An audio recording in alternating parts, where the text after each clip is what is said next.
គាត់បានកូនភាសាប្រាំងគាត់សบายចិត្តយ៉ាងខ្លាំងមិនដឹងកម្លាំងមកពីណាយាយតាធ្លាប់ក្រធ្វើតែស្រែនឹងចំការយាយតាធ្លាប់ក្រធ្វើតែស្រែនឹងចំការដល់តែពេលបានកូនភាសាចាយសុទ្ធដុល្លារកូនបានប្តីប្រាំងនាងបានប្តីប្រាំង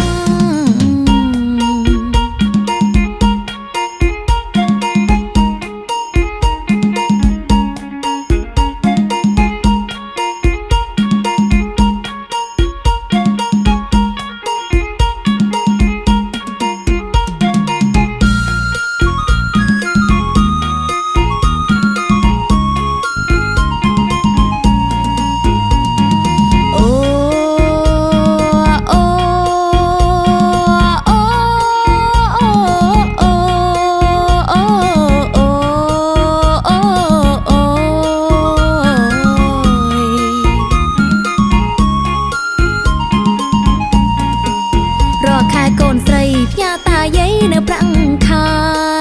រកខែកូនស្រីផ្ញើតាយាយនៅប្រាំងខែសន្យាមកលេងស្រុកខ្មែរដល់ខែអើយចូលឆ្នាំគាត់អយ៉ាងខ្លាំងណោះធ្វើអ្វីក៏មិនត្រូវគាត់អយ៉ាងខ្លាំងណែធ្វើអ្វីក៏មិនត្រូវឃើញតាយាយអង្គុយចាំផ្លូវក្រែងកូនពៅនាងនឹងមកក្រែងលោនាងមក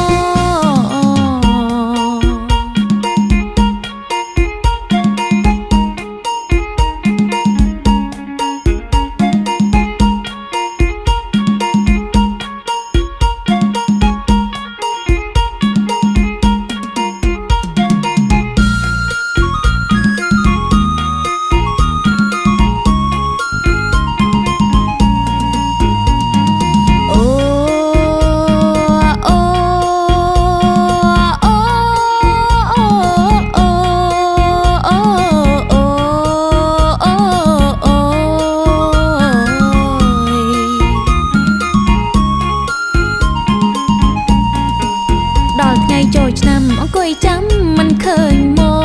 កដល់ថ្ងៃចូលឆ្នាំអង្គុយចាំមិនឃើញមកគាត់អង្គុយណោសុំកុកសុំលឹងមើលមុខគ្នា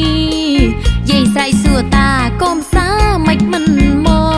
កយាយស្រ័យសួរតាកូនផ្សាមិនមកតាគាត់ឆ្លើយវិញតបណោមិនឃើញវាដូចគ្នាមិនដឹងដូចគ្នា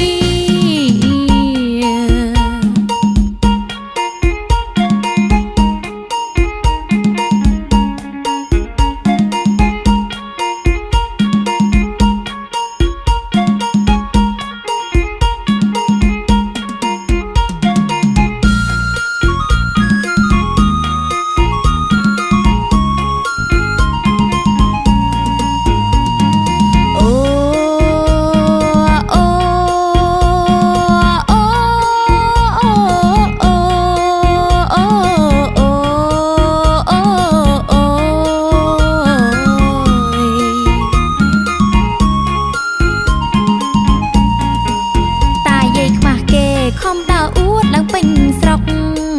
តាយាយខ្មាស់គេខំដើរអួតឡើងពេញស្រុកមហូបរៀបចំណោពេញទុកឲ្យកូនភាសាប្រាំង